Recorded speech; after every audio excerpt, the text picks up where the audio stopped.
నా పేరు పవన్ కుమార్. నేను హైదరాబాద్లో సాఫ్ట్వేర్ ఇంజనీర్గా వర్క్ చేస్తున్నాను. నేను ఇదే స్కూల్లో 5th నుంచి 10th వరకు చదువుకున్నాను. ఇక్కడ ఉన్న ఫ్యాకల్టీ కావచ్చు, టీచర్స్ కావచ్చు, లెక్చరర్స్ కావచ్చు చాలా బాగా సపోర్ట్ చేసేవాళ్ళు.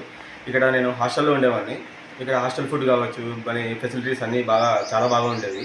ఇప్పుడు యావరేజ్ స్టూడెంట్గా ఉన్న నేను ఇప్పుడు ఒక స్థాయిలో ఉన్నానంటే అది సాధన స్కూలే కారణము. సాధన అంటే success. Hi guys, this is Parshuram. I have done my schooling Sadhana High School at Kadiri. Currently I am working at Abhat Healthcare Private Limited, Hyderabad, which is second largest MNC company in India. నేను 5th నుంచి 10th వరకు సాధన high స్కూల్లో చదివాను. 2013-2014 batch. I have got good results. Hostel facilities చాలా బాగున్నాయి అప్పట్లో. ఇంకా చాలా ఎడ్యుకేషన్ చాలా బాగుంది, ఫ్యాకల్టీ చాలా బాగుంది. సాదిక్ సార్ మొదటి నుంచి తన సొంత పిల్లలు ఎలా చూసుకుంటారో స్కూల్లో ఉన్న పిల్లలు కూడా సేమ్ అలానే చూసుకుంటారు. చాలా మంచిగా కన్సర్న్ చేశారు. చాలా మంచిగా ఉండేది స్కూల్ కూడా. ఇప్పట్లో ఇంకా చాలా ఇంప్రూవ్ అయింది. చాలా చాలా అంటే 1000 times అప్పటికి ఇప్పటికి చాలా బెటర్ ఇంప్రూవ్మెంట్ ఉంది సాధన హై స్కూల్లో. సాధన మీన్స్ సక్సెస్.